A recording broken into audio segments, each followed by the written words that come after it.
ಮೈಸೂರಿನ ಮೂಡಾದಲ್ಲಾಗಿರುವಂತ ಅಕ್ರಮದ ಬಗ್ಗೆ ಈಗ ದೊಡ್ಡ ಮಟ್ಟದ ಚರ್ಚೆ ನಡೀತಾ ಇದೆ. ಮತ್ತೊಂದೆಡೆ ಇಲ್ಲಿ ಸಿದ್ದರಾಮಯ್ಯ ಅವರ ಪತ್ನಿಗೂ ಕೂಡ ಸೈಟ್ ಹಂಚಿಕೆ ಮಾಡಲಾಗಿದೆ ಅನ್ನೋ ವಿಚಾರ ಈಗ ವಿವಾದಕ್ಕೆ ಕಾರಣ ಆಗಿದೆ. ಕೆಸರೆ ಗ್ರಾಮದ ಬದಲಿಗೆ ವಿಜಯನಗರದಲ್ಲಿ ಅವರಿಗೆ ಸೈಟ್ ಮಂಜೂರು ಮಾಡಲಾಗಿದೆ. ಒಟ್ಟು 14 ನಿವೇಶನಗಳು ಸಿದ್ದರಾಮಯ್ಯ ಅವರ ಪತ್ನಿ ಪಾರ್ವತಿಯವರಿಗೆ ಮಂಜೂರಾಗಿರೋ ಬಗ್ಗೆ ದಾಖಲೆಗಳು ಲಭ್ಯ ಆಗಿದೆ. ಈ ಹಿಂದೆ ಮೂಡ ಆಯುಕ್ತರಾಗಿದ್ದಂತ ನಟೇಶ್ ಅವರ ಕಾಲದಲ್ಲಿ 14 ನಿವೇಶನ ಮಂಜೂರಾದಂತ ಆರೋಪಕ್ಕೆ ಸಿಎಂ ಸಮರ್ಥನೆಯನ್ನ ಕೂಡ ಕೊಟ್ಟಿದ್ದಾರೆ. ನಮ್ಮ 1 ಎಕರೆ 15 ಗುಂಟೆ ಜಾಗ ಮೂಡ ಸ್ವಾಧೀನ ಮಾಡಿಕೊಂಡಿತ್ತು, ಅದರ ಪ್ರತಿಯಾಗಿ ನಮಗೆ ವಿಜಯನಗರ ಲೇಔಟ್ ಅಲ್ಲಿ ಕೊಡಲಾಗಿದೆ. ಇದರಲ್ಲಿ ತಪ್ಪೇನು? ಕಾನೂನು ಪ್ರಕಾರ ಏನು ತಪ್ಪಾಗಿದೆ? 50-50 ಜಾರಿಗೆ ತಂದಿದ್ದು ಬಿಜೆಪಿ ನಾಯಕರು ಅಥವಾ ಬಿಜೆಪಿ ಸರ್ಕಾರ ಇದ್ದಾಗ 50-50 ಫಾರ್ಮುಲಾ, ಅದರಂತೆ ನಮಗೆ ಸೈಟು ಹಂಚಿಕೆಯಾಗಿದೆ, ಇದರಲ್ಲಿ ತಪ್ಪೇನು ಅಂತ ಸಿಎಂ ಪ್ರಶ್ನಿಸಿದ್ದಾರೆ. ನೋಡ್ತಾ ಇದ್ದೀರಿ, ಇದು ಪಾರ್ವತಿ ಅವರ ಹೆಸರಿಗೆ ಏನು ಸೈಟ್ ಮಂಜೂರಾಗಿದೆ, ಅದಕ್ಕೆ ಸಂಬಂಧಿಸಿದಂತ ದಾಖಲೆಗಳು. ಇನ್ನು ಈ ಸೈಟ್ನ ಬಗ್ಗೆ ಅಂದ್ರೆ ವಿಜಯನಗರ ಲೇಔಟ್ನಲ್ಲಿರುವಂತಹ 14 ನಿವೇಶನಗಳ ಬಗ್ಗೆ ಸಿದ್ದರಾಮಯ್ಯ ಅವರು ತಮ್ಮ ಎಲೆಕ್ಷನ್ ಅಫಿಡವಿಟ್ನಲ್ಲೂ ಕೂಡ ಉಲ್ಲೇಖಿಸಿದ್ದಾರೆ. ಅಂದ್ರೆ ಕಳೆದ 2023ರ ಎಲೆಕ್ಷನ್ಗೆ ಕಂಟೆಸ್ಟ್ ಮಾಡೋ ಸಂದರ್ಭದಲ್ಲಿ ತಮ್ಮ ಪತ್ನಿಯ ಹೆಸರಲ್ಲಿ ಮೈಸೂರಲ್ಲಿ ಈ ಸೈಟ್ಗಳಿದಾವೆ, ಅದರ ಮೌಲ್ಯ 8,50,00,000 ಅಂತ ಉಲ್ಲೇಖಿಸಿದ್ದಾರೆ. ಸೊ ಈಗ ಪ್ರಶ್ನೆ ಇರೋದು, ಸಿದ್ದರಾಮಯ್ಯ ಅವರು ಆ ಪ್ರಶ್ನೆಯನ್ನು ಕೇಳ್ತಾ ಇದ್ದಾರೆ, ತಪ್ಪೆಲ್ಲಾಗಿದೆ? ನಮ್ಮ ಜಾಗವನ್ನ ಮೂಡ ವಶಪಡಿಸಿಕೊಂಡಿತ್ತು ಮತ್ತು ಆ ಜಾಗದಲ್ಲಿ ಸೈಟ್ ಮಾಡಿ ಅದನ್ನು ಜನರಿಗೆ ಸೇಲ್ ಮಾಡಿದೆ, ಅದಕ್ಕೆ ಪ್ರತಿಯಾಗಿ ನಮಗೆ ಈಗ 14 ಸೈಟ್ ಅನ್ನು ಅನಂತರ ಕೊಟ್ಟಿರೋದು ಮೂಡ. ಈ 50-50 ಫಾರ್ಮುಲಾ ಏನಿದೆ, ಇದನ್ನು ಜಾರಿಗೆ ತಂದಿದ್ದೆ ಬಿಜೆಪಿ ಸರ್ಕಾರ ಇದ್ದಂತ ಸಂದರ್ಭದಲ್ಲಿ, ಅದರಂತೆ ಕೊಡಲಾಗಿದೆ, ಇದರಲ್ಲಿ ತಪ್ಪೇನು ಅನ್ನುವಂಥ ಪ್ರಶ್ನೆಯನ್ನ ಸಿದ್ದರಾಮಯ್ಯ ಕೇಳ್ತಾ ಇದ್ದಾರೆ. ಸಿಎಂ ಏನ್ ಮಾತನಾಡಿದ್ರು ಇದಕ್ಕೆ ಸಂಬಂಧಿಸಿ ನೋಡೋಣ. ಬಿಜೆಪಿ ಅವ್ರ ಕಾಲದಲ್ಲಿ ಆಗಿರುತ್ತೆ ಕೊಟ್ಟಿರ್ತಕ್ಕಂಥದ್ದು. ಫಸ್ಟ್ ನೀವು ತಿಳ್ಕೊಳ್ಳಿ, ಬಿಜೆಪಿಯವರು ಅಧಿಕಾರದಲ್ಲಿರುವಾಗ ನಮಗೆ ಸೈಟನ್ನು ಕೊಟ್ಟಿರ್ತಕ್ಕಂಥದ್ದು.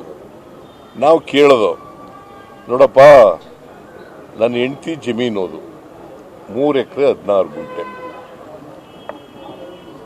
ಈ ರಿಂಗ್ ರೋಡ್ ಪಕ್ಕದಲ್ಲಿ ಇದೆ, ಈ ಕಡೆ ಕೆಸರೆ ಇದೆಯಲ್ಲ, ಆ ಕೆಸರಿನಲ್ಲಿದೆ. ಅದನ್ನು ನನ್ನ ಬಾಂಬೈದ ತಗೊಂಡಿದ್ದ, ನನ್ನ ಬಾಂಬೈದ ನನ್ನ ಹೆಂಡತಿಗೆ ಕೊಟ್ಟ ದಾನವಾಗಿ. ನಾನು ಅಧಿಕಾರದಲ್ಲಿದ್ದಾಗ ತಗೊಳಕ್ ಹೋಗಿಲ್ಲ. 50-50 ಕೊಡಬೇಕು ಅಂತ ಮಾಡಿದವ್ರು ಯಾರು? ಬಿಜೆಪಿಯವರು. ನಮ್ಮ ಜಮೀನನ್ನ 3 ಎಕರೆ 16 ಗುಂಟೆ ಜಮೀನನ್ನ ಅಕ್ವೈರ್ ಮಾಡ್ಕೊಂಡಿರ್ಲಿಲ್ಲ. ಮೂಡಾದವರು ಸೈಟ್ ಮಾಡಿ ಹಂಚ್ಬಿಟ್ರು. Did you follow? It is not that our land has been acquired. My wife property has been acquired. ಹಂಚ್ಬಿಟ್ರು. ಆಗ ಹಂಚ್ಬಿಟ್ಟ ಮೇಲೆ ನಮಗೆ ಕೊಡಬೇಕಲ್ಲ, ಲೀಗಲ್ ಆಗಿ ಕೊಡಬೇಕಾ ಬೇಡ? ಕಾನೂನು ಪ್ರಕಾರ ಮೂಡದಲ್ಲಿ ನಮಗೆ 50-50 ಕೊಡೋಕ್ಕೆ ಅಂತ ಅವ್ರು ಒಪ್ಕೊಂಡ್ರು. ಆಯ್ತು, ಕೊಡಿಯಪ್ಪ, ಅಷ್ಟೇ ಕೊಡಿ ಅಂತ ಅಂದ್ರು.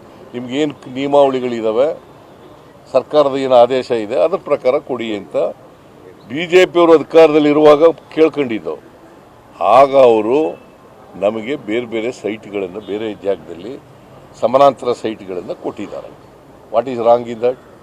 C this particular piece of land is acquired, purchased by my brother in law, one Mallikarjuna. ಗೊತ್ತಾಯ್ತಾ? ಆ ಮಲ್ಲಿಕಾರ್ಜುನ ಏನು ಮಾಡ್ದ, ಅವನ ಸಿಸ್ಟರು ನನ್ನ ವೈಫು, ಅವನಿಗೆ ಈ ಅರಿಶಿನ ಕುಂಕುಮ ಅಂತ ಅವ್ರ ಭಾಗ ಆದ್ರಲ್ಲ, ಅದನ್ನ ಕೊಟ್ಬಿಟ್ಟ, ಗಿಫ್ಟ್ ಡೀಡ್ ಮೂಲಕ ಕೊಟ್ಬಿಟ್ಟ, ದಾನ ಕೊಟ್ಟ. ಅದೇನು ಮಾಡಿದ್ರು ಮೂಡಾದವರು, ಅವ್ರಿಗೆ ಗೊತ್ತಿದ್ದೋ ಗೊತ್ತಿಲ್ಲದೇನೋ ಗೊತ್ತಿಲ್ಲ ನನಗೆ, ನಮ್ಮ ಜಮೀನನ್ನ ಸೈಟ್ ಮಾಡಿ ಹಂಚ್ಬಿಟ್ರು. ಗೊತ್ತಾಯ್ತಾ? ನೀವು ಹೇಳೋದು, ಸೈಟ್ ಮಾಡಿ ಹಂಚ್ಬಿಟ್ರು. ಹಂಚಿದ ಮೇಲೆ ನಮಗೆ ಜಮೀನೇ ಇಲ್ದಾಗಾಯ್ತು, ಮೂಡ ಪ್ರಾಪರ್ಟಿ ಆಗೋಯ್ತು. ಅದು ಯಾರಿಗೋ ಹಂಚ್ಬಿಟ್ಟಿದ್ರು, ಅವರು ಓನರ್ ಆಗಿಬಿಟ್ರು. ನಮಗೇನು ನಮ್ಮ ಪ್ರಾಪರ್ಟಿ ಕಳ್ಕೊಬಿಡೋದ? ಅದಕ್ಕೆ ಮೂಡಾದವ್ರಿಗೆ ಕೇಳೋದು, ನಿಮಗೆ 50-50 ಕೊಡ್ತೀವಿ ಅಂತಂದು. ಅಲ್ಲಿಲ್ಲ ಜಮೀನಿಲ್ಲ, ಬೇರೆ ಕಡೆ ಕೊಡ್ತಿದ್ದಾರೆ, ಸಮಾನಾಂತರ ಜಾಗದಲ್ಲಿ ಕೊಟ್ಟಿದ್ದಾರೆ. ಸಿಎಂ ಮಾತನಾಡಿದ್ದನ್ನು ಗಮನಿಸಿದ್ರಿ. ಈ ಬಗ್ಗೆ ಮೊದಲು ಧ್ವನಿ ಎತ್ತಿದ್ದು RTI ಕಾರ್ಯಕರ್ತ ಗಂಗರಾಜ್ ಅವರು. ಅಂದ್ರೆ ಈ ರೀತಿ ಪಾರ್ವತಿಯವರ ಹೆಸರಲ್ಲಿ ಬದಲಿ ನಿವೇಶನ ಅಂತ ವಿಜಯನಗರ ಲೇಔಟ್ ಅಲ್ಲಿ ಕೊಟ್ಟಿದ್ದಾರೆ ಅಂತ ಈಗ ಅವರು ನಮ್ಮ ಜೊತೆಗೆ ನೇರ ಸಂಪರ್ಕದಲ್ಲಿ. ಗಂಗರಾಜ್ ಅವರೇ ನಮಸ್ಕಾರ. ನಮಸ್ತೆ ಹೇಳಿ ಸರ್.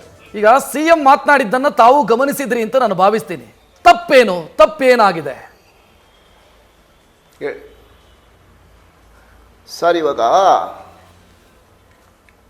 ಏನು 50-50 ಏನು ಒಂದು ಹಗರಣ ಆಗಿದೆ, 50-50 ಅನುಪಾತದಲ್ಲಿ ಏನು 20/11/2020 ಏನು ರೆಸೊಲ್ಯೂಷನ್ ಪಾಸ್ ಮಾಡಿಕೊಂಡು ಇವರು 50-50 ಅನುಪಾತದಲ್ಲಿ ನಿವೇಶನಗಳನ್ನು ರಚನೆ ಮಾಡಿ ನಿವೇಶನಗಳ ಬದಲು ನಿವೇಶನ ಕೊಟ್ಟಿದ್ದಾರೆ ಅಂತ ಹೇಳಿ ಆ ಒಂದು ರೆಸೊಲ್ಯೂಷನ್ನು ಕಾನೂನು ಬಾಹಿರ ಅಂತ 2024 ಸರ್ಕಾರ ಆದೇಶ ಮಾಡಿ ರದ್ದು ಮಾಡಿದೆ ಅಲ್ವಾ?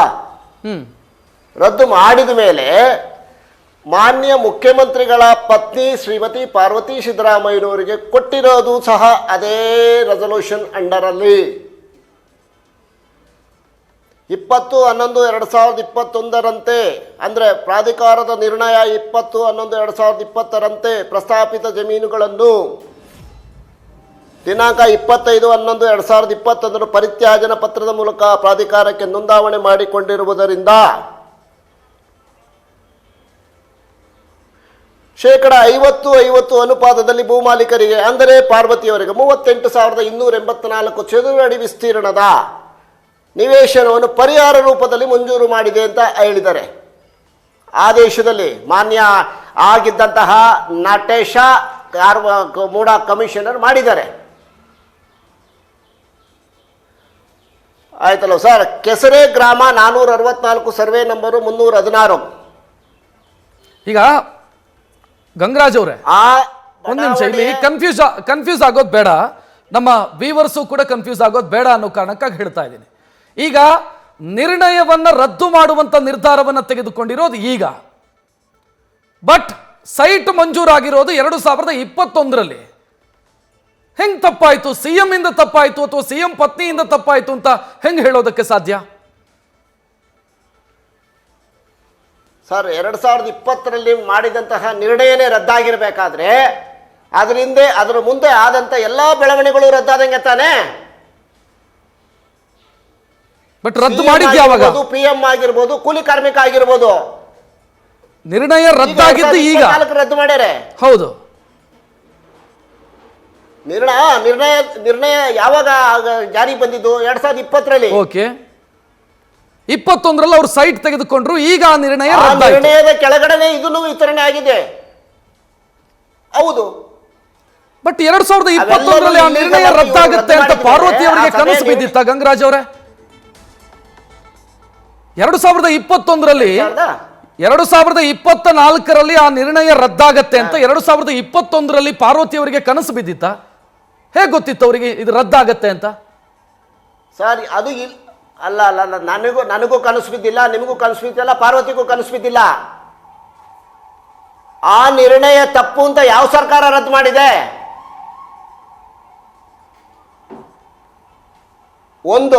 ಆ ಒಂದು ಪಾಯಿಂಟಿಗೆ ನಾನು ಉತ್ತರ ಕೊಟ್ಟಿದ್ದೀನಿ. ಇವಾಗ ಆ ನಿರ್ಣಯನೇ ರದ್ದಾದ್ಮೇಲೆ ಆ ನಿರ್ಣಯದ ಮೇಲುಗಡೆ ಏನೇನು ನಡೆದಿದೆ ಎಲ್ಲವೂ ಸಹ ತನಿಖೆಗೆ ಒಳಪಡಿಸಬೇಕು ಅನ್ನೋದು ನನ್ನ ಉದ್ದೇಶ. ಓಕೆ. ಲೀಗಲಿ ಆರ್ ಇಲ್ಲೀಗಲಿ ಅವರಿಗೆ ಡಾಕ್ಯುಮೆಂಟ್ ಆಗಿದೆ, ಅವರಿಗೆ ಕೊಟ್ಟಿದ್ದಾರೆ, ಆಲ್ರೆಡಿ ಸೈಟ್ಗಳು ಕೊಟ್ಟಿದ್ದಾರೆ. ಒಂದು ನನ್ನ ಆಪಾದನೆ. ಎರಡನೇ ಆಪಾದನೆ, ಅದೇ ಜಾಗ 464 ಸರ್ವೆ ನಂಬರ್ ಕೆಸರೆಯಲ್ಲಿ ಭೂಸ್ವಾಧೀನ ಮಾಡಿ ಕಳೆದನೇ ಉಪಯೋಗಿಸಿದಂತ ಲ್ಯಾಂಡ್ ಅನ್ನ ದೇವನೂರು 3ನೇ ಹಂತದ ಬಡಾವಣೆಗೆ ಅದನ್ನು ಉಪಯೋಗಿಸ್ಕೊಂಡಿದ್ದಾರೆ. 2020 ನಿರ್ಣಯ ಏನು ಹೇಳುತ್ತೆ ಅಂತಂದ್ರೆ, ಆ ಜಾಗದಲ್ಲಿ ಖಾಲಿ ಇಲ್ಲದೆ ಹೋದಲ್ಲಿ, ಎಲ್ಲಿ ಆ ಬಡಾವಣೆಯಲ್ಲಿ ಏನು ಇವ್ರ ಜಾಗನ ವಶಪಡ್ಕೋತಾರ ಆ ಜಾಗದಲ್ಲಿ ನಿವೇಶನಗಳು ಖಾಲಿ ಇಲ್ಲದೆ ಇದ್ದ ಪ್ರಕರಣದಲ್ಲಿ ಕರೆಕ್ಟ್ ಕರೆಕ್ಟ್. ಸಮಾನಾಂತರ ಬಡಾವಣೆಯಲ್ಲಿ ಕೊಡಬಹುದು ಅಂತ ನಿರ್ಣಯ ಇದೆ. ಈಗ ಒಂದು ಡೌಟ್ ಅದೇ ಬಡಾವಣೆಯಲ್ಲಿ ಗಂಗರಾಜ್ ಅವರೇ ಒಂದೇ ನಿಮಿಷ ಹಾಗೇ ಇರಿ. ಒಂದು ಡೌಟ್ ಇದೆ ನನಗೆ. ಈಗ ದೇವನೂರು ಬಡಾವಣೆಯಲ್ಲಿ ಪಾರ್ವತಿಯವರ ಜಾಗ ವಶಪಡಿಸಿಕೊಂಡಿರೋದು, ಮೂಡ ಸೈಟ್ ಮಾಡಿರೋದು, ಅಲ್ಲಿ ಸೈಟ್ಗಳು ಖಾಲಿ ಇದಾವ? ಎಷ್ಟು ಸೈಟ್ಗಳು ಖಾಲಿ ಇದಾವೆ? 14 ಸೈಟ್ಗಳನ್ನ ಕೊಡೋದಕ್ಕೆ ಸಾಧ್ಯ ಇತ್ತಾ? ಸಾವಿರಾರು ಸೈಟ್ ಖಾಲಿ ಇದಾವೆ.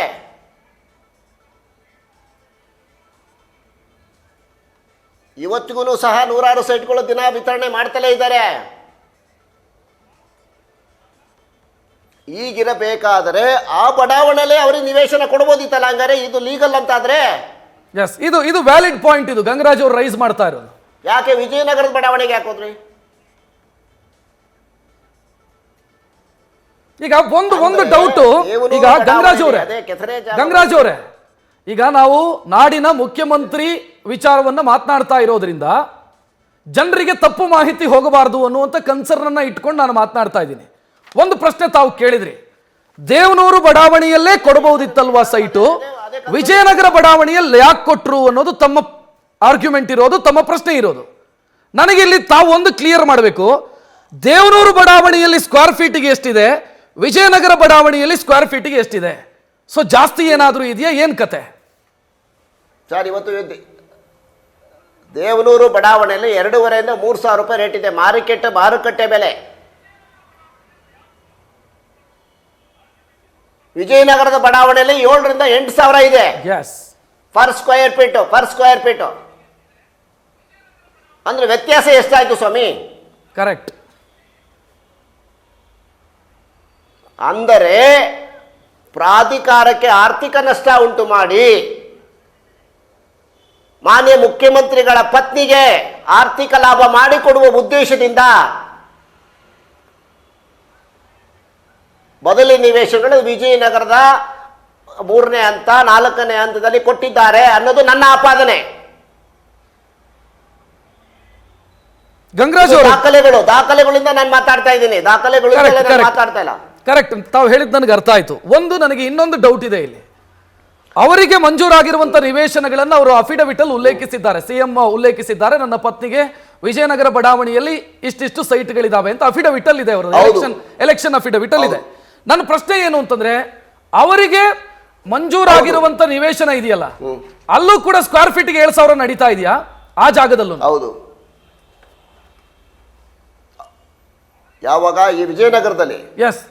ಈಗ ಇವರಿಗೆ ಏನು ಸೈಟ್ ಮಂಜೂರಾಗಿದೆ ಆ ಜಾಗ? ಹೌದು. 4ನೇ ಹಂತನ ಏನೋ ಅದೇ ಜಾಗದಲ್ಲೇ ಸರ್, ಅದೇ ಜಾಗದಲ್ಲೇ ನಾನು ಹೇಳ್ತಾ ಇರೋದು. 7,000 ದಿಂದ 8,000 ರೂಪಾಯಿ ರೇಟ್ ವರೆಗೂ ಮಾರುಕಟ್ಟೆ ಬೆಲೆ ಇದೆ. ದೇವನೂರು ಬಡಾವಣೆಯಲ್ಲಿ ಎಷ್ಟಿದೆ ಚೆಕ್ ಮಾಡಬಹುದು. ದೇವನೂರು ಬಡಾವಣೆಯಲ್ಲಿ ಎಷ್ಟಿದೆ ಅಂತಂದ್ರೆ 2,000 ರಿಂದ 3,000, 2,500 ಇಂದ 3,000 ರೂಪಾಯಿ ರೇಟ್ ಇದೆ. ಹೌದು.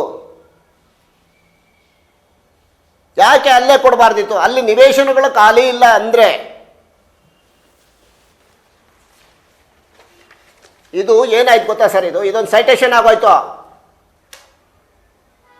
ಈ ಅಕ್ರಮಗಳು ಮೂಡಾದಲ್ಲಿ ಅಕ್ರಮ ಬೆಳೆ ಈಗ ಇಲ್ಲಿವರೆಗೂ ಆಗಿರೋದಕ್ಕೆ ಕಾರಣ ಏನು ಗೊತ್ತಾ? CM ಇದ್ರೊಳಗೆ ಇನ್ವಾಲ್ವ್ ಆಗಿರ್ಬೇಕಾದ್ರೆ, CM ಪತ್ತಿಗೆನ ಕೊಟ್ಟಿರ್ಬೇಕಾದ್ರೆ CM ಪತ್ರಿ ಇದ್ರದ್ರ ನಮ್ದು ರದ್ದಾಗುತ್ತೆ, ಬಿಡ್ರೋ ಮಾಡ್ರೋ ಅಂತ ಹೋದ್ರು. ಬಟ್ ಒಂದು ಗಂಗರಾಜ್ ಅವರೇ, ಒಂದು ಪ್ರಶ್ನೆಗೆ ನಾನು ನಿಮ್ಮಿಂದ ಉತ್ತರ ಬಯಸ್ತೀನಿ. ಒಂದು ನಿಮಿಷ. CM ಹೇಳ್ತಾರೆ ಸೈಟ್ ಮಂಜೂರಾಗಿದ್ದು ನನಗೆ 2021ರಲ್ಲಿ, ನನ್ನ ಪತ್ನಿಗೆ ಡಿಸೆಂಬರ್ 2021ರಲ್ಲಿ ಸೈಟ್ ಮಂಜೂರಾಗಿದೆ. ಆಗ ನಾನು ಅಧಿಕಾರದಲ್ಲಿದ್ದ, ನಾನು CM ಆಗಿದ್ದ? ನಾನು CM ಆಗಿರ್ಲಿಲ್ಲ ಸರ್. ಅಧಿಕಾರದಲ್ಲಿ ಇರೋದು ಬಿಡೋದು ಬೇರೆ ವಿಷಯ. ನಾನು ಅಧಿಕಾರದಲ್ಲಿ ಇದ್ದಲೇ ಮಾಡಬೇಕು, ಅಧಿಕಾರದಲ್ಲಿ ಇಲ್ದಾಗೆ ಮಾಡಬೇಕು ಅಂತ ಏನಿಲ್ಲ. ಸರಿ ಆಯ್ತು ಸರ್. 98ಅಲ್ಲಿ ಯಾರು ಅಧಿಕಾರದಲ್ಲಿದ್ರು? ಯಾರಿದ್ರು ಸ್ವಾಮಿ 98ಅಲ್ಲಿ ಉಪಮುಖ್ಯಮಂತ್ರಿಗಳು ಯಾರು? ಈಗ 98ಗೆ ಯಾಕೆ ಹೋದ್ರಿ ಗಂಗರಾಜ್ ಅವರೇ? ಏನದು 98 ಕತೆ? ಭೂಸ್ವಾಧೀನದೇ. ಯಾಕೆ ಭೂಸ್ವಾಧೀನ? ಲ್ಯಾಂಡ್ ಆ ಭೂಮಿನ ಭೂಸ್ವಾಧೀನ ಮಾಡ್ಕೊಂಡಿರ್ಬೇಕಾದ್ರೆ ಮೂಡೋದವರು ಅದನ್ನ ಯಾಕೆ ಡಿನೋಟಿಫೈ ಮಾಡಿರಿ? ಯಾವುದು ದೇವನೂರು ಬಡಾವಣೆದ ಡಿನೋಟಿಫೈ ಮಾಡಿಬಿಟ್ಟು ಯಾಕೆ ಪಾರ್ವತಿ ಅವ್ರಿಗೆ ಇವ್ರಿಗೆ ಬಿಟ್ಕೊಟ್ರಿ ಭೂಮಾಲೀಕರಿಗೆ? ಅದೇ ಲೇಔಟ್, ಅದೇನೆ 464 ಸರ್ವೆ ನಂಬರ್ ಬಗ್ಗೆನೇ ನಾನು ಮಾತಾಡ್ತಾ ಇರೋದು. ಅಂದ್ರೆ ಅವರು ಉಪಮುಖ್ಯಮಂತ್ರಿ ಆಗಿದ್ದಾಗ ಆ ಜಾಗವನ್ನ ನಾನು ಇದೆಲ್ಲ ಡಿನೋಟಿಫಿಕೇಶನ್ ಹಿಂದಕ್ಕೆ ಮಾಡಿ ಇಷ್ಟಪಡಲ್ಲ ಸರ್. ತಮ್ಮ ಬಾಮೈದ ಪರ್ಚೇಸ್ ಮಾಡೋ ರೀತಿಯಲ್ಲಿ ಮಾಡಿದ್ದಾರೆ ಅಂತ ಹೇಳೋದು ತಾವು? ಹೌದು, ನಾನು ಹೇಳ್ತೇನೆ ಬೇನಾಮಿ ಇರ್ಬೋದು, ಬಾಮೈದನ ಹೆಸರಿಗೆ ಇವರೇ ಮಾಡ್ಕೊಟ್ಟಿರ್ಬೋದು. ಹಿಂದಕ್ಕೆ ಹೋದ್ರೆ ನಾನು ಇದೆಲ್ಲ ಪ್ರಶ್ನೆ ಮಾಡಬೇಕಾಗತ್ತೆ, ಇದನ್ನೆಲ್ಲ ನಾನು ಉತ್ತರ ಹೇಳಬೇಕಾಗತ್ತೆ, ನೀವು ಕೇಳಬೇಕಾಗತ್ತೆ, ನಾನು ಉತ್ತರ ಹೇಳಬೇಕಾಗತ್ತೆ. ಎಸ್, ತುಂಬಾ ವ್ಯಾಲಿಡ್ ಪ್ರಶ್ನೆಗಳನ್ನ ರೈಸ್ ಮಾಡಿದಿರಿ ಗಂಗರಾಜು ಅವರೇ. Thank you. ನ್ಯೂಸ್ ಫಸ್ಟ್ ಜೊತೆಗೆ ಮಾತನಾಡಿದ್ದಕ್ಕೆ ಬಹಳ ಗಂಭೀರವಾದಂತ ವಿಚಾರಗಳನ್ನ ಗಂಗರಾಜು ಅವರು ಪ್ರಸ್ತಾಪ ಮಾಡಿದ್ದನ್ನು ಗಮನಿಸಿದ್ರಿ. ನೇರವಾಗಿ ಸಿದ್ದರಾಮಯ್ಯ ವಿರುದ್ಧ ಗಂಭೀರ ಆರೋಪಗಳನ್ನು ಅವರು ಮಾಡ್ತಾ ಇದ್ದಾರೆ. ನ್ಯೂಸ್ ಫಸ್ಟ್ ನಿರ್ಭೀತಿಯಿಂದ ನಿಮ್ಮ ಪರವಾಗಿ.